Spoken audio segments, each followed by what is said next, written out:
እሱ የኛ ራሳችን ስለሆነ ወደ ራሱን የሳበን እኛንም ቤተክርስቲያንንም። ስካር ለማ ተፈቅዷል? እንዲያውም ለእኛን የተከለከለው። ስካርን የምትከለክለው ቅድስት ቤተክርስቲያን ናት። በደንብ ልብ አድርጉ። ስካርን ከአደንዛዥ ሱስ መለየትን የምትከለክለው በዋጋ ተገዝታችኋል፣ በእናንተ ያለው ሰውነታችሁ የእግዚአብሔር ቤተ መቅደስ እንደሆነ አታውቁምን? ስለዚህ በዋጋ ተገዝታችኋል፣ የራሳችሁ አይደላችሁም ይላል። ይህን የእግዚአብሔርን ቤተ መቅደስ ያረከሰውን ያፈረሰውንና ያልተንከባከበውን ሰው እግዚአብሔር አምላክ ከሕይወት መዝገብ እንደሚለየው በመጽሐፍ ተደጋግሞ የተቀመጠው በእኛ ነው። አንገት ላይ የተደረገበት ትልቁ ምክንያት ራስና ሕዋሳት የሚገናኙበት ስፍራ አንገት ነው። ያ ማለት ራስ ባለበት ሕዋሳት አሉ። ከራስ የተነጠለ ሕዋስ ሕይወት የለውም። እኛ ከራስ ተነጥሎ ራስ መሪው ነው፣ ዋናው ነው። ንሕነ አባል ወውእቱ ርእስ ይላል። እኛ አካል ነን፣ ራሳችን ክርስቶስ ነው። በራሳችሁም ቢሆን እንዳትምሉ አለ። በራስ ያለውን ራስ ማለት በክርስቶስ አትማሉ ማለት ነው አለ። ለምን? ንሕነ አባል ወውእቱ ርእስ፣ እኛ አካላቶችን እሱ ደግሞ ራስ ስለሆነ ይላል። በፀጉራችሁም ቢሆን ደግሞ እንዳትምሉ አለ። ወኢ በስዕርተ ርእስክሙ፣ የራሳችሁን ፀጉር እንኳን ይኸው የራሴን ፀጉር እንደዚህ አድርግብኝ አትበሉ፣ በዚህ እንኳን አትማሉ አለ። አንገቱ የተቆረጠው ብዙ ክርስቲያን ከሕይወት ራስ የተለየ በጣም ብዙዎቻችን ሙታን ነን። አሁን የኛ አምላክ ሞቶ በሞት ላይ ስልጣን ያለው ሕይወት አምላክ፣ ስለዚህ ማህያዊ ሕይወት ሰጪ ነውና እሱ ባለበት የሚሰበሰብ አካል በሙሉ ሕያው ነው። ክርስቲያኖች ሕያዋን ናቸው። ስራችን ሁላችንም በጋራ ሆነን እናማትብ። በስመ አብ ወወልድ ወመንፈስ ቅዱስ አሃዱ አምላክ አሜን። ክርስቶስ ተንሥአ እሙታን አሰሮ ለሰይጣን ሰላም ኮነ። ስብሐት ለእግዚአብሔር አብ ለዘአንቅሐነ እምነዋም ወለዘአጽናነ እምድካም ወሰጊድ ለወልድ ለዘጸገወነ ሐዋዘ ብርሃን ወለዘሐወፀነ በአዲስ ኪዳን አኮቴት ለመንፈስ ቅዱስ ለዘአብጽሐነ ውስተ ዝንቱ መካን ከመ ያቁመነ በየማን። ስብሐት ለማርያም ስበይት በአርያም ስብሐት ለመስቀለ ክርስቶስ ዕፀ መድኃኒት ለኩሉ ዓለም። እጅግ የተወደዳችሁ በታላቁ በዓል በቅድስት ቤተ ክርስቲያን መድኃኔዓለምን የምትማጸኑ ደጅ የምትጠኑ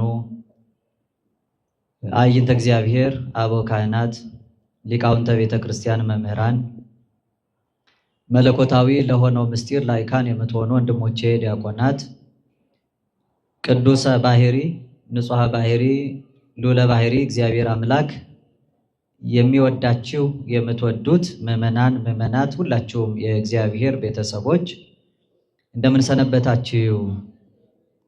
እንደምን ዋላችሁ? እንድናመሰግነው የፈቀደልን ድካማችንን፣ ነውራችንን፣ በደል ኃጢአታችንን ሰፍሮ ቆጥሮ ያላጠፋን ይልቁንም ከማያልቀው ልግስናውና ከማይጓደለው ቸርነቱ የንስሐ ዕድሜ ሰጥቶ በሕይወት በጤና ቆይቶ በቤቱ ጥላ የጠበቀን የቅዱሳን አባቶቻችን አምላካቸው ፈጣሪያችን ልዑል እግዚአብሔር በሕይወታችን ሁሉ ስለማይነገረው ስጦታው ስሙ ለዘላለም ይክበር ይመስገን። እንኳን ለጌታችን ለአምላካችን ለመድኃኒታችን ለኢየሱስ ክርስቶስ የዕርገቱ በዓል እንዲሁም የትንሣኤውን በዓል በሰላም አደረሰን አደረሳችሁ። ዛሬ ትልቅ በዓል ነው። 50ው ቀን ተስካረ ትንሣኤ ወይም ፋሲካ ነው የሚባለው። ከእርሱ ጋር አብሮ ደግሞ ዛሬ በተስፋ ሲጠበቅ የነበረውን የአዳምን ቃል ለመፈጸም የመጣው ክርስቶስ ተስፋውን ፈጽሞ ሌላ ተስፋ ደግሞ ወደ ፍጹም ድነት የሚያደርሰውን ልሳነ ዓለም ከሳቴ ምስጢር እግዚአብሔር መንፈስ ቅዱስን ለመላክ በኢየሩሳሌም ጸንታችሁ ቆዩ። ከአርያም ከከበረው ልዕልና ከላይ ያንን የሚያነጻ የሚያጸና ምስጢር የሚገልጥ የሚያስደስት የሚያረጋጋ ኃጢአትን ይቅር የሚል በደልን የሚደመስስ መንፈስ ቅዱስን እስክልክላችሁ የሚል ተስፋ የተሰጠበት ነው። ተስፋ ተፈጽሞ ተስፋ ለተሰጠበት ለዛሬው ዕለት ያደረሰን በትንሣኤው ሁላችንንም ከወደቅንበት አንስቶ ወደ ብርሃን ያሻገረን ስሙ ለዘላለም የተመሰገነ ይሁን። ዕለቱን ሰሞኑን የሚመለከት ትምህርት እንደ እግዚአብሔር መልካም በጎ ፈቃድ እንማራለን። መነሻ የምናደርገው የዓለም መምህር የሆነው መምህር ዓለም ብላ ቤተክርስቲያን አፈወርቅ አፈርሄ አፉ በጣም የጣፈጠ ወርቃማ አፍ ያለው የዓለም ሁሉ መምህር ቅዱስ ዮሐንስ አፈወርቅ እንግዲህ ትላንት እረፍቱን አስበናል። እርሱ ካስተማረው ዕለቱን የሚመለከተውን ሐሳብ በቤተ ክርስቲያናችን የአባቶች ሃይማኖት ምስክርነት የተሰበሰበበት ሃይማኖተ አበው የሚባለው መጽሐፍ እርሱ የተናገረው ከ62ኛው እስከ 69ኛው ያለ 7 ምዕራፎች አሉ። ከዚህ ውስጥ ከኔ ጋራ 67ኛው ምዕራፍ 40ኛው ቁጥር ላይ ያስተማረውን ትምህርት መነሻ አድርገን በጥቂቱ እንመለከታለን። ወለነሂ አዲ ለቤተ ክርስቲያን ሰሃበነ ሀቤሁ በከዊኖቱ ርእሰ ዚአነ እስመ ውስተ መካን ሀበሃሎ ርእስ ህየ ይሄሉ ስጋ። እኛንና ቤተ ክርስቲያንን ገዣችን ስለሆነ እግዚአብሔር ወደ ራሱ አቀረበን። ራስ ባለበት በዚያ ሕዋሳት ይኖራሉና ብሏል። ይሄንን ጥንተ በዓለ ዕርገቱ በሚታሰብበት የስንክሳር መጽሐፍም ላይ ሊቃውንቱ አስቀምጠውታል። ምንጩ ይሄ ክፍል ነው። ከኔ ጋራ የዚህን መጨረሻ ላይ የተናገርኩትን ኃይለ ቃል የትምህርታችን መነሻ ርዕስ እናደርጋለን። ራስ ባለበት በሉ እስኪ ሕዋሳት ይኖራሉ። ተደግሙት ጠቅለል አድርጉና ራስ ባለበት ሕዋሳት ይኖራሉ በሉ እስኪ። ምን አላችሁ? መልካም። ጸልዩ ወሰአሉ ለነሂ ከመ ያርሁ እግዚአብሔር አናቀጸ ቃል ወጸልዩ ሊተ ብዙሃ ከመ እክስቶ ዘክርስቶስ ምስጢረ በከመ ይደልወኒ እንግር።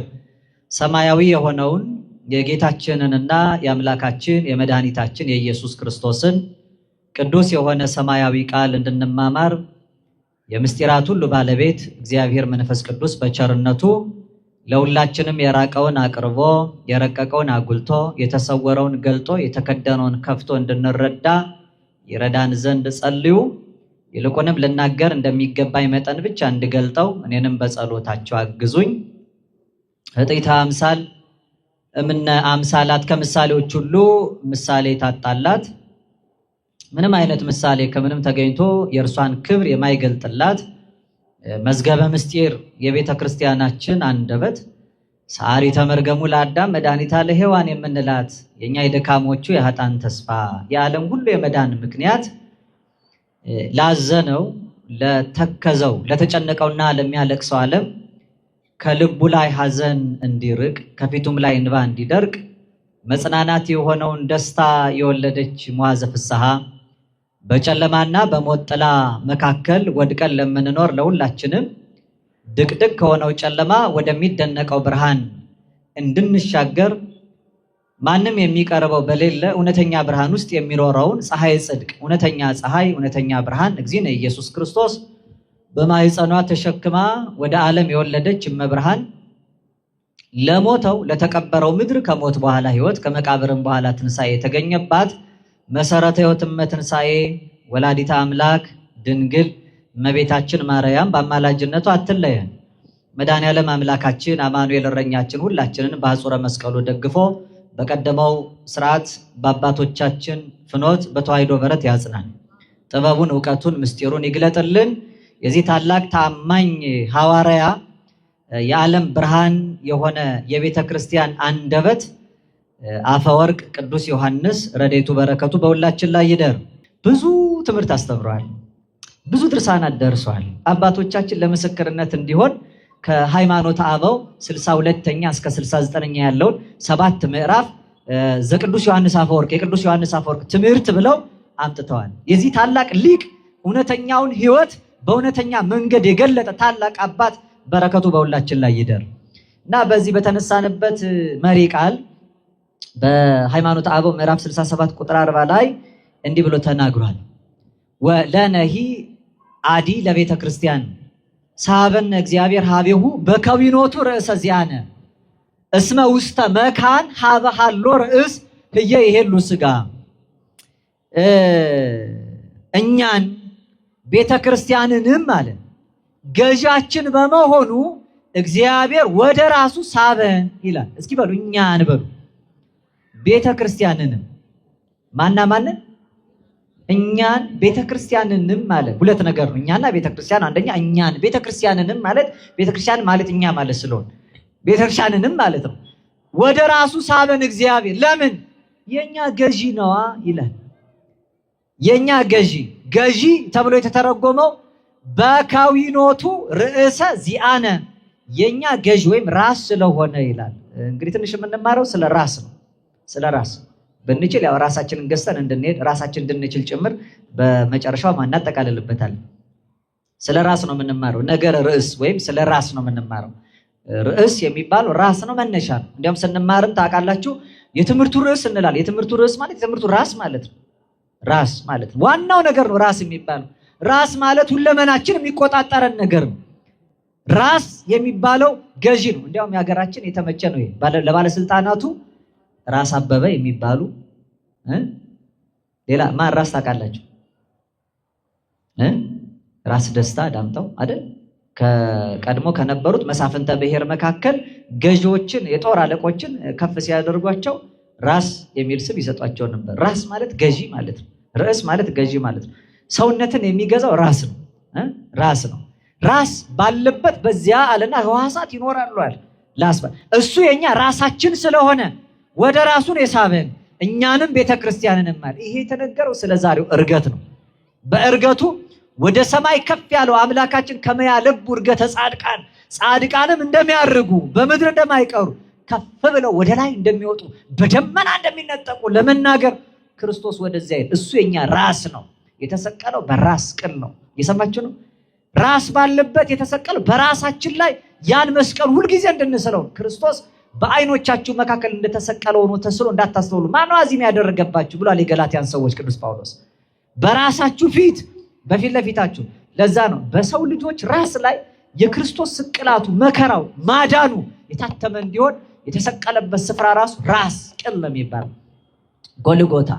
የአዳም ራሱ የፈረሰው በዛም ሰዎች በትንሣኤ ዘጉባኤ ሲነሱ አካል ቢፈርስ ሰውነት ቢበሰብስ በጣም ዲኮምፖዝድ የሆነውን ሰውነት ሪኮምፖዝ አድርጎ እግዚአብሔር የሚያስነሳበት ትክክለኛው ስፍራ የራስ ቅል የፈረሰበት ነው። ራስ ባለበት ነው። የመጀመሪያው ነጋሪ ሲመታ የጠፉት በሙሉ ተሰብስበው ራስ ባለበት ቅል ስፍራ ላይ ይመጣሉ። ይሄን የቅዱስ ያዕቆብ ዘስሩግ ቅዳሴ አዳፌ ነፍስ የመጨረሻው ክፍል ላይ ተሰሙታላችሁ። በእነዚህ በትንሣኤ ሙታን ክብር ሲገል ራስ ካለ በዚያ ህዋሳት ሁሉ ይሰበሰባሉ። ራስ የሚባለው የስልጣን የማዕረግ መለኪያ ነው። ራስ የሚባለው የሁሉ ነገር መቆጣጠሪያ ሞተሩ ነው። እንደው እንደ ስነ ህይወት ትምህርት በስነ ህይወት ፊዚዮሎጂ የሚባለው ትምህርት ላይ ስለ ብሬን ሲስተም ወይም ሴንትራል ነርቨስ ሲስተም ሲባል ማዕከላዊ የሆነ የነርቮቻችን መዋቅር አለ። ያ ማለት የሁሉ ነገር መቆጣጠሪያ ነው። በቃ አእምሮ ካለ ወይም ራስ ካለ ራስ ውስጥ ያለው በራስ ቅል ያለው ይሄ አእምሯችን በሙሉ ሰውነትን የሚገዛን የሚቆጣጠር ዋናው ክፍል እሱ ነው። ስራውን ካቆመ ሰው ቆሟል ማለት ነው። እንዲያውም አባቶቻችን አንድ የእምነት መገለጫ አድርጓል። እኛ ኦርቶዶክስ መሆናችን በምን ይታወቃል? መገለጫችን መገለጫ እንጠጣለን ነው። አንድ ሰው ጠጥቶ ሰከረ ወደቀ። ጠጥቶ ሰክሮ የወደቀውን ሰው ከመንገድ ነው የተገኘው፣ ጎዳና ነው የሚያድረው። ከዚያ እንዴት ይቀበሩት? ቤተክርስቲያን ይቀበር፣ መስጊድ ይቀበር፣ ሌላ የመቃብር ስፍራ ማለት ነው። መስጊድ ውስጥ እንኳን መቃብር የለም። ቤተ እስልምና የመቃብር ስፍራ አለ ወይስ የፕሮቴስታንቱ እምነት የሚቀበር ወይስ እምነት የሌላቸው ሰዎች ማዘጋጃ የሚቀበርበት? የት ይቀበር ተባለ። አንድ ሰው መጣን፣ ይሄ ቤተክርስቲያን ነው የሚቀበረው አለ። ቤተክርስቲያን ማለት አይ እርግጠኛ ነኝ ኦርቶዶክስ ነው። ሲያዩ አንገቱ ላይ ምን የለም? ክር የለም። በደንብ ታውቀዋል? አይ አላውቀውም። እና ቤተክርስቲያን ሲሳለም አይተዋል? አላየሁትም። እና ታዲያ የሆነ ቀን ሰክሮ አይቼዋለሁ። ስለዚህ እርግጠኛ ምንም ይሆነዋል እንዴ? ስካር ለማ ተፈቅዷል? እንዲያውም ለእኛን የተከለከለው ስካርን የምትከለክለው ቅድስት ቤተክርስቲያን ናት። በደንብ ልብ አድርጉ። ስካርን ከአደንዛዥ ሱስ መለየትን የምትከለክለው በዋጋ ተገዝታችኋል፣ በእናንተ ያለው ሰውነታችሁ የእግዚአብሔር ቤተ መቅደስ እንደሆነ አታውቁምን? ስለዚህ በዋጋ ተገዝታችሁ የራሳችሁ አይደላችሁም ይላል። ይህን የእግዚአብሔርን ቤተ መቅደስ ያረከሰውን ያፈረሰውንና ያልተንከባከበውን ሰው እግዚአብሔር አምላክ ከሕይወት መዝገብ እንደሚለየው በመጽሐፍ ተደጋግሞ የተቀመጠው በእኛ ነው። አትስከር የሚለውን የምታስተምረው ቤተክርስቲያን ናት። መስከር ኃጢአት እንደሆነ ቤተክርስቲያን ትምህርት አለ። በመጠጣት የሚዘገዩትን የሚያወግዘው ቅዱስ መጽሐፋችን ነው። ተወስህ ዳጠ ወይን እንዲያውም ጥቂት ወይን ጨምረ ጠጣ የተባለው ለሕማመ ከብድ ከዘዘልፍ ሆድ ሕመም አለብህ ለሕመም ግን መድኃኒት እንዲሆን ተብሎ የተነገረው ነው። ለመድኃኒትነት ከሚወሰደው በቀር ከዚያ ውጭ ያሉን አብዝቶ በመጠጣት በመዘግየት በስካር ከእግዚአብሔር መለየት የተወገዘበት ነው። ስለዚህ የእምነታችን መገለጫ የሆነው ሌላው አይደለም፣ በምግባር መድከም አይደለም። ኦርቶዶክሳዊ ሰው ማለት እንዲያውም ምግባር እንደሚያጸድቅ የሚሰበከው እዚህ ቤተክርስቲያን በእምነት ብቻ ድኛለሁ የማይባልበት ስራ መስራት ለድነት የሚያበቃ መሆኑን መልካም ምግባር በጎ ትሩፋት የእምነታችን መገለጫ መሆኑን ያንን ካላደረግን ራሳችንን ካላስጨነቅ እግዚአብሔርን ከማሰብ ሕሊናን እንዲዘነጋ በስካር ባደንዛዥ እጽ ጭምር ካታለል ነው እግዚአብሔርን የዘነጋበት ጊዜ ላይ ፍርድ እንደምንቀበል የምታስተምረው ቤተክርስቲያን ናት። ቀኑን በሙሉ እግዚአብሔርን በመፍራት ኑር የሚለውን የጥበቡን ቃል የምትሰብከው እቺ ቤተክርስቲያን ናት። ስለዚህ የእምነታችን መገለጫ ማዕተባችን ነው። ማዕተቡ የእምነቱ መገለጫ የት ነው የሚታሰረው? የእምነት መገለጫ ክንድ ላይ ነው፣ ወገብ ላይ ነው፣ እግር ላይ ነው፣ ጫማ ነው፣ ባርኔጣ ነው። የእምነት መገለጫ እኔ እንኳን እቺን ቆብ አድርጌያለሁ። ሌላ ከውስጥ የዚህ ህይወት መገለጫ ይሆናል። እያንዳንዱ ክርስቲያን ግን ክርስቲያን ለመሆኑ መገለጫ የቱ ጋር ነው? አንገቱ ላይ ነው፣ ማዕተቡ ነው። ለምንድን ነው አንገት ማዕተብ ላይ የምናደርገው? ለምንድን ነው የምናደርገው? ያደረግንበት ክንዳችን ላይ ጣታ ቀለበት መሆን ይችል ነበር እኮ።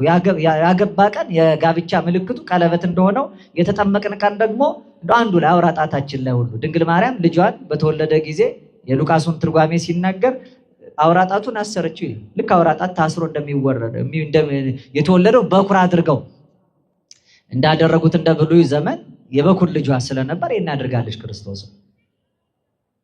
እንደዛ ማድረግ በክንድ ላይ ወይ በግንባር መካከል የሚታይ ምልክት ማድረግ ይቻል ነበር፣ ወይ ከላይ ማድረግ ይቻል ነበር።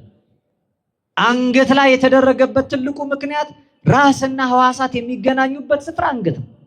ያ ማለት ራስ ባለበት ሕዋሳት አሉ። ከራስ የተነጠለ ሕዋስ ሕይወት የለውም። እኛ ከራስ ተነጥሎ ሕዋስ ሕይወት የለውም። ከሕዋስ የተነጠለ ራስ 15 ዓመት ሲያስተምር ያየነው ዮሐንስ መጥምቀ መለኮትን ብቻ ነው። ከራሳቸው ከተነጠለ በኋላ በጣም የብዙዎቹን ቅዱሳን ገድል እስኪ ተናገሩና ተመልከቱ። ቅዱስ ጊዮርጊስ 3 ጊዜ ሞቶ 7 ዓመት መከራ ተቀብሎ አልፏል። ሲሞት በመንኮራኩር ተፈጭቷል፣ በእሳት ተቃጥሏል፣ አመድ ሆኖ ተረጭቷል። ያኔ ሁሉ ተነስቷል። ተመልከቱ። ሰውነት በሙሉ ደቆ የሚነሳ ራሱ ምትረተ ክሳድ ወይም አንገቱ ሲቆረጥ ግን ሕይወቱ አልፏል። የመጨረሻው ዘመን ብዙ መከራ ደርሶባት ከእሳት መካከል ገብተው የወጡት ሁሉ ቅዱሳንን ተመልከቷቸው። በብዙ ተጋድሎ ያረፉት ቅዱሳን የመጨረሻ ሕይወታቸው መገለጫ አንገታቸው ሲቆረጥ። ምክንያቱም አንገት መቆረጥ ማለት ሕይወት ማጣት ማለት ነው። ከራስ የተለየ ሕዋስ ሕይወት የለውም። ራስ መሪው ነው፣ ዋናው ነው። ንሕነ አባል ወውእቱ ርእስ ይላል። እኛ አካል ነን፣ ራሳችን ክርስቶስ ነው። እስኪ እኛ አካል ነን ብሎ ራሳችን ክርስቶስ ነው።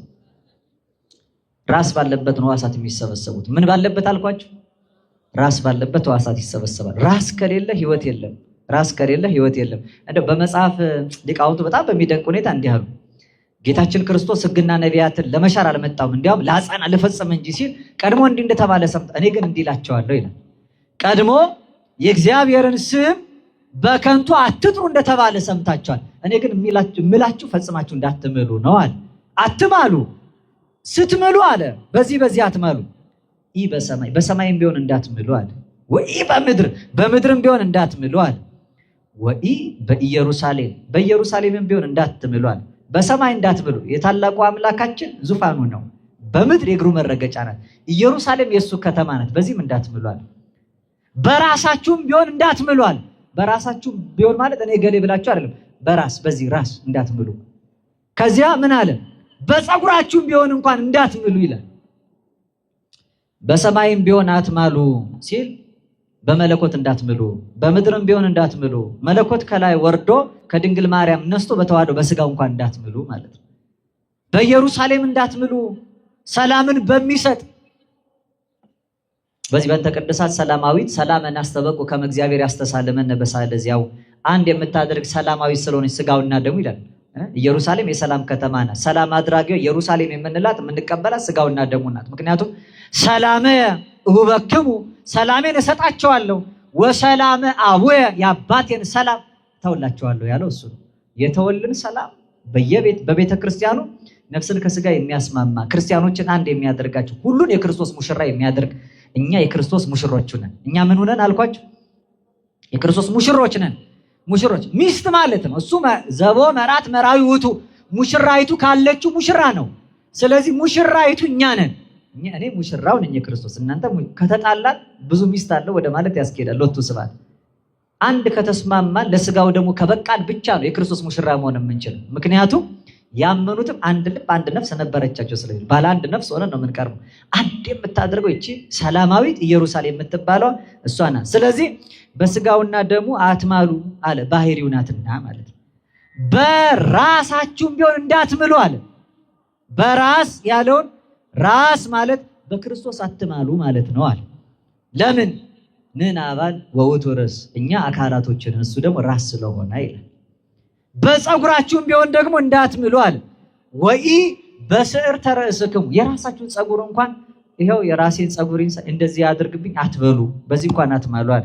የራስ ፀጉር ማለት ደግሞ በራስ ላይ በክርስቶስ ላይ ያሉ ስለሆኑ በሱ ያሉ የሱ ክብር መገለጫዎች ቢሆን በጻድቃንና በሰማዕታት እንኳን እንዳትምሉ፣ ይኸው ሚካኤልን ይኸው ገብርኤልን ብላችሁ በመላእክቱ በቅዱሳን ይኸው ጊዮርጊስን ይኸው መርቆሬዎስን ይኸው ፋሲለደስን ይኸው ቴዎድሮስን ብላችሁ በሰማዕታቱ ይኸው ቂርቆስን ይኸው መርቆሬዎስን ብላችሁ ይኸው ፊክቶርን ብላችሁ በእነዚህ በከበሩት ማለት ነው። ይኸው ተክለ ሃይማኖትን ይኸው ገብረ መንፈስ ቅዱስን ይኸው አቡነ አረጋዊን እያላችሁ በቅዱሳን አትማሉ። በተራ ነገር በከንቱ የቅዱሳኑን ስም አትጥሩ። በራሳችሁ እንዳትምሉ፣ በክርስቶስ እንዳትምሉ። በራሳችሁ ፀጉር እንዳትምሉ። በራሳችሁ ፀጉር ክርስቶስን ባለ ህይወታቸው በሙሉ የገለጡት ከሱ ያልተለዩ እሱ ላይ ኖረው የበቀሉትን ማለት ነው። ቅዱሳንንም ስማቸውን በከንቱ እየጠራችሁ መሐላን አታድርጉ አለ ይላል። ስለዚህ ራስ የሚባለው ክርስቶስ ነው። ራስ ምንድን ነው አልኳችሁ? የምን ራስ ነው እሱ? መጽሐፍ ሲናገር እንደው ትንሹ በመገለጫ የተቀመጡትን እንደ ሰዓታችን እናያለን። ለምሳሌ ክርስቶስ የሃይማኖታችን ራስ ይባላል። የምን ራስ አልኳችሁ? ሃይማኖት አለችን። እቺ የተሰጠችን ሃይማኖት ራሱ ክርስቶስ ነው። በዚህ ሃይማኖት መሰላል የምንደርሰው ክርስቶስ ጋር ነው። ቅዱስ ጳውሎስ በዕብራውያን መልእክቱ ምዕራፍ 12 ከቁጥር 1 እስከ 2 የተናገረው ቃል አለ። ለብነ እሙንቱ ሰማዕት ኩሎሙ ዘያውዱነ ከመ ደመና፣ እንዲህ እንደ ደመና የከበቡን ብዙ ምስክሮች ካሉልን አለ። እስኪ ምስክሮች ካሉልን በሉ። የከበቡን ምስክሮች ማለት ፀጉሮቹ ካሉልን ማለት ነው። እነዚህ ምስክሮች ካሉልን የእምነታችን ራስና ፈጻሚ ክርስቶስን ተመልክተን የሚቃወመንን ኃጢአት ቆርጠን በመጣል በፊታችን ያለው ሩጫ በትዕግስት እንሩጣለን። በቃ እነዚህ እንደ ፀጉር የበዙ ማለት ነው፣ እንደ ደመና የከበቡን ካሉልን አለ። የሚጋርዱን አላለም የሚከቡን እንጂ አለ ሊቁ። እስኪ በሉ የሚጋርዱን አላለም በሉ፣ የሚከቡን አለ እንጂ። የሚጋርዱን ማለት ከፊት ነው መጋረድ። የሚከቡን ካለ ግን በሁሉ ስፍራ አሉ ማለት ነው። በሁሉ አቅጣጫ አሉልን የምንላቸው እንደ ደመና የከበቡን የእሱ ምስክሮች ቅዱሳን አሉልን። እነሱ ካሉልን እኛ እነሱን ይዘን ያንን የእምነታችን ራስ ፈጻሚውን የመጨረሻውን ክርስቶስን ተመልክተን የሚቃወመንን ኃጢአታችንን ከላያችን ላይ ቆርጠን በፊታችን ያለው ሩጫ በትዕግስት እንሩጣለን። ስለዚህ ክርስቶስ የሃይማኖታችን ራስ ነው። የሃይማኖታችን ምንድን ነው? የሃይማኖታችን ራስ ነው። ራስ የሃይማኖት ራስ የራሱን ሃይማኖት ለእኛ ሃይማኖት አድርጎ የሰጠን ማለት ነው። የራሱን እቺ ሃይማኖታችን የክርስቶስ ሃይማኖት ናት። ቅድም በእንተ ቅድሳት ባነሳን ሁለተኛ ክፍል ላይ ምን ይላል? በእንተ ሃይማኖትን አስተበቁ ከመ እግዚአብሔር ይሃበን እንዲያው ሃይማኖተ በንጹህ ንቀብ። የእሱን ሃይማኖትኛ በንጹህ እንድንጠብቃት ይሰጠን ዘንድ ስለ ሃይማኖታችን ደግሞ እንማለን። የእሱን ሃይማኖት ነው የሰጠን። አንድ ጊዜ ፈጽማ ለቅዱሳን የሰጠች ሃይማኖት ይላል። ያቺ ሃይማኖት ወደ አማልክ ዘበጸጋ ወደ መባል ታደርሳለች። ተመልከቱ፣ እሱ ራስ ነው ያልነው ልጅ ገዢ ነው። የሃይማኖታችን ገዢ እሱ ነው። እቺ ሃይማኖት ተዋህዶ ነው የምትባለው። ምን ትባላለች? ምንድነው ተዋህዶ ማለት? ማን የተዋህደው? ራሱ ክርስቶስ። በቃ ሃይማኖቷ ተዋህዶ ናት ያልነው የሃይማኖቱ ራስ ክርስቶስ ነው። በሱ ነው የሚገለጠው። ገዢዋ ነው። የዚች ቤተክርስቲያን ገዢዋ እሱ ነው። ራስ ሆኖ የሚገዛት አካል ሆኖ ሁለንተናዋ ሆኖ የሚያስተዳድራት መሰረቱ ነው ያነጻት እርሱ። እዚች ቤተክርስቲያን ስትመጡ ከጉልላቱ እስከ መሰረቱ ድረስ ማን ያለው? በቃ የዚች ሃይማኖት ራስ ክርስቶስ ነው። እሱ ነው ገዢዋ። የሚመጣ ሁሉ በታቦቱ ላይ እንደተጻፈው ማለት ጉልበት ሁሉ ለሱ ይንበርከክ እንደተባለ መተን የምንገዛው ለሱ ነው። ገዢ ማለት ነው ራስ ማለት። ገዢን በቤተክርስቲያን ትርጓሜ እዚህ የመጀመሪያው ኪዳን ክፍል ላይ ምን የሚል ቃል አለ? ቅዱስ እግዚአብሔር ቅዱስ ኃያል ቅዱስ ሕያው ዘኢይመውት ቅዱስ እግዚአብሔር ይላል። እስኪ ልዩ ገዢ በሉ። ጉዳዩ ከዚህ ላይ ነው። ሌላው ቅዱስ ኃያል ልዩ ኃይል ያለው፣ ቅዱስ ሕያው ልዩ ሕይወት ያለው፣ ቅዱስ ኃያል ልዩ ኃይል ያለው ይላል። ቅዱስ እግዚአብሔር የሚለው ላይ ግን ልዩ ገዢ የሆነ ማለት ነው። ልዩ ገዢ ምን አይነት ገዢ አልኳቸው? ገዢ ራስ ነው። ራስ ነው ስንል ክርስቶስ ልዩ ገዢ ነው እንጂ ራስ ገሌ እንደሚባለው አይነት የመንደር ገዢ አይደለም። እግዚአብሔር ልዩ ገዢ ነው አለ። ልዩ ገዢ ማለት እንዴት ነው ካላችሁ፣ ቅድስናው እንደ ጣዖታት በሐሰት አይደለም የሚገዛው፣ እንደ ነገስታት በጉልበት አይደለም የሚገዛው፣ እንደ ካህናትም በሀብት አይደለም የሚገዛው አለ። የሱ ግን ግዛቱ የተለየ ነው። እንደ ካህናት በሀብት፣ እንደ ነገስታት በጉልበት፣ እንደ ጣዖታት በሐሰት አለ። ጣዖት ማለት ጸላይ ሰናት ዲያብሎስ ያደረበት ማለት ነው። ዲያብሎስ የሚገዛው በውሸት ነው። ያልፈጠረውን ፈጠርኩ ይላል። አቡሃ ላሰት ያሰት አባቷ ነው። ስለዚህ በጣም ብዙዎች ለዲያብሎስ ከዚች መንገድ ከእውነተኛው የሃይማኖት ራስ ክርስቶስ ሆኖ ከሚገዛት ቤተክርስቲያን ውጪ ናቸው። በዚያ የሚኖሩት ዲያብሎስ እያታለለ በክህደትና በኑፋቄ አጥምዶ እየያዘ እንዲገዙለት ያደርጋቸዋል። እሱ የሐሰት ገዢ ነው አለ። ሐሰት ምድራውያን ነገስታት በጣም ዲሞክራሲውን ህገ መንግስት አርቅቀው ይገዛሉ። በጥበብ በፈሊጥ ነው፣ ግን ያው ኃይል ነው። እምቢ ያላቸውን አልገዛ ያላቸው እንግዲህ ዝም ብሎ ይኑር አይሉትም፣ ወይኔ ቤት ይጨምሩታል። ስለዚህ ብልጣብልጥነት ባለው ስልት በጉልበት ነው የሚገዙት። ጉልበት ነው የሚገዛው። ሁሉ ባለ ነፍጥ፣ ሁሉ ባለ መሳሪያ ግዛቱን ለማጽናት ድንበሩን ለማስፋት ሲል መሳሪያ ማያንግብ የለም። ስለዚህ መሳሪያ አንግቦ የሚኖረው የጉልበት ገዢ ነው። ነገስታት የሚገዙት በጉልበት ነው አለ። የሰለጠነው ዓለም ተመልከቱ። አሁን እንደው በጣም ነፍስን አስጨንቆ የሚኖር እዳቸው የሚተርፈንን ነገስታት ተመልከቱ። ኃያላን በቃ የጦር መሳሪያው ብዛት፣ የሞተው ሰው ቁጥር የምንመለከተው የኃይል ማሳያ፣ ጉልበት ማሳያ። የሚገዙት በኃይል ነው። እነሱ በኃይል ይገዛሉ። ካህናትም በሀብት ይገዛሉ። ካህናት በምን ይገዛሉ? ሀብት። ገዢዎች ናቸው ካህናት። ካህናት የሚባሉት አስተማሪዎቹ፣ በነፍሳችን ላይ እግዚአብሔር አምላክ የሾማቸው ራስ ናቸው እነሱ። ምክንያቱም የእግዚአብሔር በረከት በእነሱ ነው የሚገኘው። በመጽሐፈ ምሳሌ ምዕራፍ 10 ቁጥር 7 ላይ እስመ በረከተ እግዚአብሔር በውስተ ርእሰ ጻድቃን፣ የእግዚአብሔር በረከት ያለው በጻድቁ ራስ ላይ ነው ይላል። ራስ ተመልከቱ። በጻድቅ ራስ ላይ እግዚአብሔር በረከት አለ። የጻድቅ ራስ ማለት ሹመቱ ስልጣኑ ማለት ነው። ይሄ በካህናት ስልጣን ላይ ነው ይሄ ያለው። ራስ ናቸው፣ ገዢዎች ተገዙላቸው ተብሏል። ዕብራውያን ምዕራፍ 13 ቁጥር 7 ላይ ተዘከሩ መኳንንቲክሙ ዘነገሩክሙ ቃለ እግዚአብሔር፣ እግዚአብሔርን ቃል የነገሯችሁ ዋኖች አስቡ። ዋኖች የሚላቸው እግዚአብሔርን ቃል የነገሩትን ማን ናቸው? እነዚህ ዋኖች የእግዚአብሔርን ቃል የሚናገሩ እሱ ወወሃቦሙ ስልጣነ ዘከማው፣ እንደራሱ ያለውን ስልጣን የሰጣቸው ነው፣ ሰጥቷቸዋል። ስለዚህ ስጦታ ነው ማለት ነው። ስጦታ ማለት ጸጋ ነው። ጸጋው ማለት ሰጠ፣ ጸጋ ስጦታ። ሀብት ማለት ወሃበ ሰጠ ከሚለው ነው የሚገኘው። እሱ ሀብት ማለት ስጦታ ማለት ነው። እና እዚህ ዕብራውያን ምዕራፍ 13 ቁጥር 17 ላይ እንዲህ ይላል፣ ለዋኖቻችሁ ታዘዙ ተገዙላቸው፣ እነሱ ስለ ነፍሳችሁ ይተጋሉና ይላል። ታዘዙ ተገዙላቸው። ምን በሏቸው አልኳቸው? ስለዚህ ካህናት ይገዛሉ ማለት ገዢ ናቸው፣ ራስ ይባላሉ። በጸጋ ነው ራስነታቸው። ግን ሌላው በጉልበት ተመክቶ በመሳሪያ ኃይል ይገዛል፣ ሌላው በሐሰት ይገዛል። እግዚአብሔር ግን ከዚህ የማይሰጠው ነው፣ ሰጪ ነው። እሱ የማይቀበል ነው፣ ለሚቀበለው ሰው የሚያድል ነው። እግዚአብሔር የማያዳላ ግን የሚያድል ነው እግዚአብሔር አምላክ። ስለዚህ እግዚአብሔር ሰጪ ነው። ሰጪው እግዚአብሔር የሰጠውን ስጦታ ነው። ስለዚህ እሱ ገዢ ነው። ገዢነቱ፣ ራስነቱ የሃይማኖት ራስ ነው ክርስቶስ። ክርስቶስ የሃይማኖት ራስ ብቻ አይደለም፣ ደግሞ ክርስቶስ አምላካችን የሃይማኖት ብቻ ሳይሆን የሃይማኖት የክብር ማረፊያ ላደረጋት ለቤተ ክርስቲያንም ራሷ ነው። የቤተ ክርስቲያን ራስ ይባላል። የማን ራስ አልኳችሁ? ሃይማኖት በክብር የምታርፈው ቤተክርስቲያን ላይ ነው። ቤተክርስቲያን ማለት ደግሞ ሩቅ እንዳትሄዱ፣ ቤተክርስቲያን ብሂል ነፍሰ ክርስቲያን ብሂል። ቅዱስ ቀሌምንጦስ እንዲህ ብሏል፣ ቤተክርስቲያን ማለት የክርስቲያኖች ነፍስ ናት አለ። እንዲህ ነው የሚለው መጽሐፍ። የቆላሲስ መልእክት ቅዱስ ጳውሎስ ምዕራፍ 1 ቁጥር 18 ላይ እርሱ የአካሉ አለን ማለት የቤተክርስቲያን ራስ ነው፣ እርሱም በሁሉ ፊተኛ ይሆን ዘንድ መጀመሪያ ከሙታንም በኩር ነው አለ። የትንሣኤ በኩር የቤተ ክርስቲያን ራስ ነው ክርስቶስ አለ። ቤተ ክርስቲያን ይመልሳል። ኤፌሶን ምዕራፍ 5 ቁጥር 23 ላይ ደግሞ ክርስቶስ ደግሞ የቤተ ክርስቲያን ራስ እንደሆነ እርሱም አካሉን የሚያድን እንደሆነ ባል እኮ የሚስት ራስ ነው አለ። የቤተ ክርስቲያን ራስ ክርስቶስ ነው አለ። የቤተ ክርስቲያን ራስ ማን ነው? የቤተ ክርስቲያን ራስ ማን ነው? ቤተ ክርስቲያን ማን ናት? እኛ ነን። ራስ አካላት። ስለዚህ ነው ቅዱስ ጳውሎስ የተናገረውን ቃል አንስቶ የሚተረጉም የታላቁ የጳዚዮን እንቆ ቅዱስ ዮሐንስ አፈወርቅ የቤተ ክርስቲያናችን ማህቶት ምን አለ?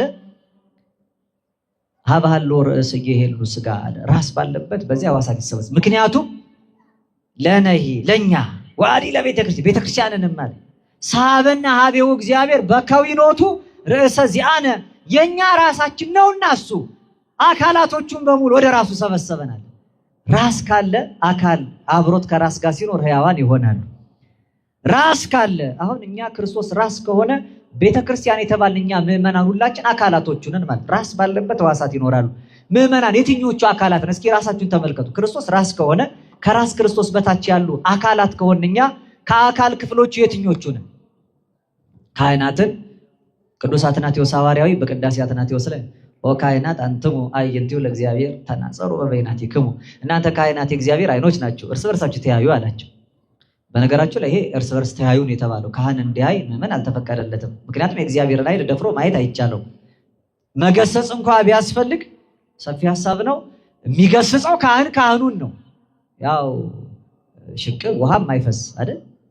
እግር ተነስቶ ራስ አያክም መቼም ታውቃላችሁ። ስለዚህ ነው ከራስ በላይ ያለው ነገር ተመልከቱ። ስለዚህ ተነስቶ ያ በራሱ በክርስቶስ ላይ አይን የሚሆኑ አሉ። አንደበት ሆናቸው የሚያስተምሩ መምህራን የክርስቶስ አንደበት ናቸው። ሲናገሩ እሱ አድሮባቸው ነው የሚናገሩት። ቅዱስ ዮሐንስ አፈወርቅ ታላቁ መምህር የክርስቶስ አንደበት ነው። ቅዱስ ጳውሎስን ልሳነ ክርስቶስ እንደምንለው ቅዱስ ዮሐንስ አፈወርቅ ልሳነ ጳውሎስ እንለዋለን። ምክንያቱም ጳውሎስ እኔ ክርስቶስን እንደምመስለው እናንተም እኔን ምሰሉ አለ። ስለዚህ ጳውሎስን የመሰለ ታላቅ ሰው ስለሆነ ልሳነ ጳውሎስ የሚባለው ቅዱስ ዮሐንስ አፈወርቅ ነው። ዳንኤል አዲሱ ዳንኤል የተባለው ታላቁ ሰው።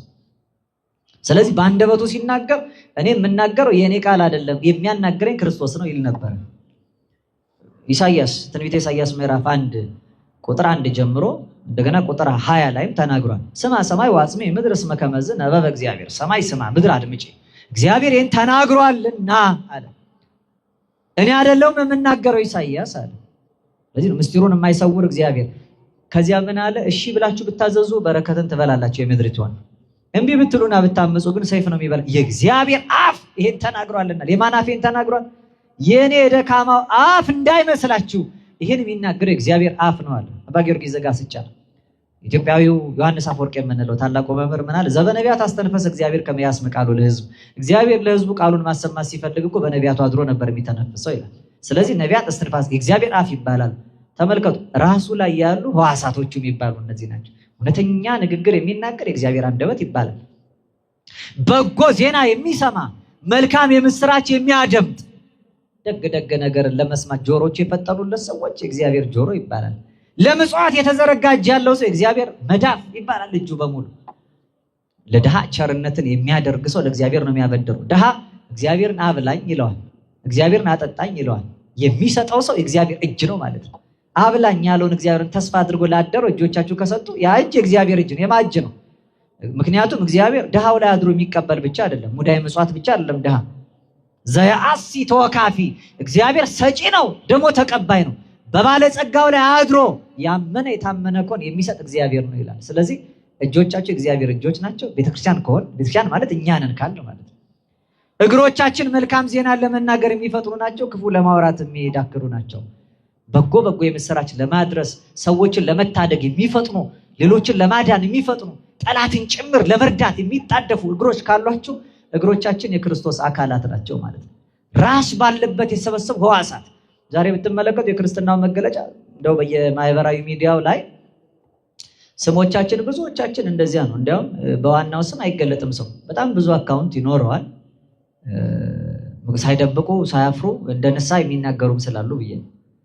ከዚያ በብዙ አካውንት ብዙ ስራ ይሰራሉ እና ስማቸው ደግሞ በጣም ብዙዎቹ የቅዱሳን ስም ነው የሚሆነው። ራሱን እግዚአብሔርን ይሆናሉ።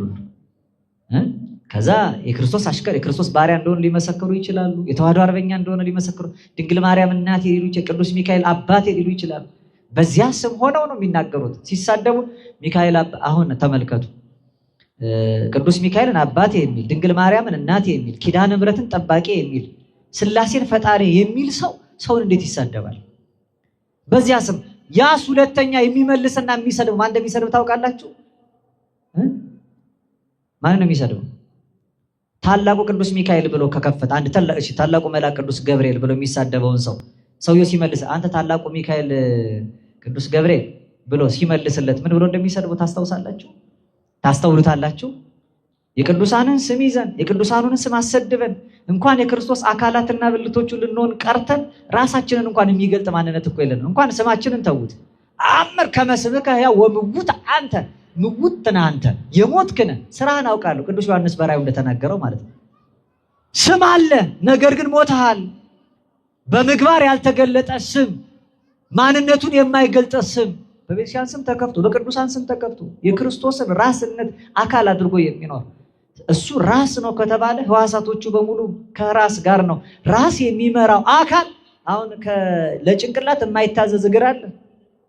ለጭንቅላት ለአይምሮ ማለት ነው። ለአይምሮ የማይታዘዝ እጄ እንደዚህ ያወራጫው እንኳን ስናገር አይምሮዬ ነገሩን ለማስረዳት ይሄን ስለምትናገር ወዲህ በል አሁን ይሄን ልትናገረው እንዲህ አድርግ እያለ የሚያዘኝ ነው ማደርገው። ደመነፍስ አይደለም ይሄ። ከምናገረው ነገር ጋር ሊጣጣም በሚችልበት መንገድ አሁን እንደዚህ ያብራራው ነው ለማለት ነው እንዲህ እያለው ያለሁት። ስለዚህ አካሄዱ ሊመራ ሊያስተዳድር የሚችለው እዚህ ያለው አንጎል አይምሮ ነው። አይምሮ ክርስቶስ የሆነ ሰው አካል ከሆነ እርሱ ክርስቶስ የመራውን ስራ ብቻ ነው የሚሰራው። ስለዚህ ክርስቶስ የቤተ ክርስቲያን ራስ ነው። የመጨረሻ ክርስቶስ የሕይወት ራስ ነው። መጽሐፍ እንደዚህ ነው የሚለው። ቅዱስ ጴጥሮስ በሐዋርያት ሥራ ምዕራፍ 3 ቁጥር 15 ላይ እስራኤላውያን ሲናገራቸው መንፈስ ቅዱስን ከተቀበለ በኋላ እንዲህ ይላል፣ የሕይወትንም ራስ ገደላችሁታል፣ እርሱን ግን እግዚአብሔር ከሙታን አስነሳው። ለዚህም ነገር ንሕነሰ ሰማዕቱ እኛ ምስክሮች ሆነናል። እናንተ የገደላችሁት የሕይወትን ራስ ነው አለ። ማንን የገደላችሁት? የሕይወትን ራስ ነው የገደላችሁታል። እንዴት ተመልከቱ። የሕይወት ራስ እንዴት ይሞታል? ሕይወት አይሞትም። እናንተ ገደል ነው ትላላችሁ፣ እሱ ግን ሕያው ነው፣ እንዲያውም ማህያዊ ነው፣ ሕይወትን ሰጪ ነው። ሐዋርያት ሥራ ምዕራፍ 5 ቁጥር 31 ላይ መልሶ ይህን እግዚአብሔር ለእስራኤል ንስሐን የኃጢአትን ስርየት ይሰጥ ዘንድ ራስም መድኃኒትም አድርጎ በቀኙ ከፍ ከፍ አደረገው። ዛሬ ራስና መድኃኒት አድርጎ ነው በቀኙ ከፍ ከፍ ያደረገው። የሕይወት ራስ ክርስቶስ ነው። ምን ብሏል? የኃጢአት ስርየትን ይሰጥ ዘንድ በአባቱ ቀኝ ራስ መድኃኒት የሆነው የኃጢአት ስርየት ይሰጥ ዘንድ በሉ እስኪ የኃጢአት ስርየት ይሰጥ ዘንድ በሉ። ራስም መድኃኒት አድርጎ በቀኙ ከፍ ከፍ አደረገው። ዛሬ ክርስቶስ ያደረገው የኃጢአት ስርየት ሊሰጥ እንጂ ሊያሰጥ አይደለም። ልብ አድርጎ ይሄን ቅዱስ ጴጥሮስ መስክሮታል። ሐዋርያቱ ያስተምረውታል። የኃጢአት ስርየትን እንዲሰጥ ነው ክርስቶስ። ጉዳዩ ከፈጸመ በኋላ ጉዳይ አስፈጻሚ ሆኖ አልሄድም። የኃጢአት ስርየት እንዲሰጥ ነው ራስ ሆኖ ከፍ ከፍ ብሎ የተቀመጠው። ከራስ በላይ ነፋስ ይላሉ። ታዲያ ምን አለና ነው ራሱ ጉዳይ ፈጻሚ የኃጢአት ስርየት ሊሰጥ ተቀምጦ ሕይወት ሆኖ መድኃኒት ሆኖ ሳለ ለሙታን ሕይወት ለሕሙማን መድኃኒት የሆነውን ክርስቶስን መድኃኒት አሰጪ ሕይወት አሰጪ ኃጢአትን የሚደመስስ ሳይሆን የሚያስደመስ አድርገን የምናስበው ዛሬ በእርገቱ በአባቱ ቀኝ ተቀመጠ ያለው የሕይወት ራስ ክርስቶስ ሕይወት ሰጪውን የኃጢአት ስርየት ሰጪውን መድኃኒት የሆነውን ነው። እሱ መድኃኒት ነው፣ ራሱ ይሰጣል መድኃኒትን። እሱ ሕይወት ነው፣ ራሱ ይሰጣል ሕይወትን። እሱ የኃጢአታችንን ስርየት በመስቀል ላይ ካስወገደ በኋላ በደላችንን ነውራችንን በሙሉ ከዚህ በኋላ ለኃጢአታችን ስርየት ሊሰጠን ነው የተቀመጠው። የኃጢአት ስርየት ሰጪ ነው፣ መድኃኒት ነው፣ ሕይወት ነው። የሕይወት ራስ ይለዋል። የምን ራስ አልኳቸው? የሕይወት ራስ።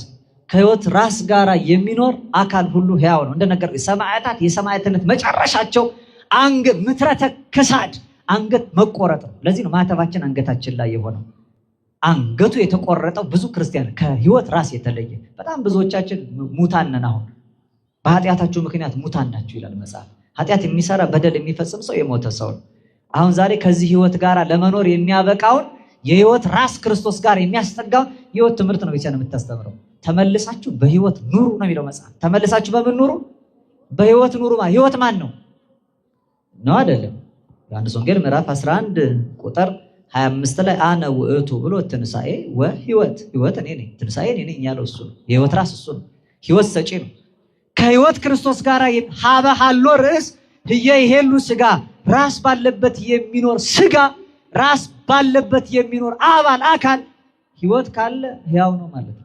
የሞተ ራስ ጋር ያለ አባል ምንም ራስ ይኖር እንጂ ህይወት የለውም። ሰው ከሞተ መቼም ጭንቅላቱ ወጥቶ አይደለም ከውስጡ። ጭንቅላቱ እያለ ጭንቅላት ከሞተ በኋላ ነው ሰውነትን መቆጣጠር በማይችለው ማለት ነው።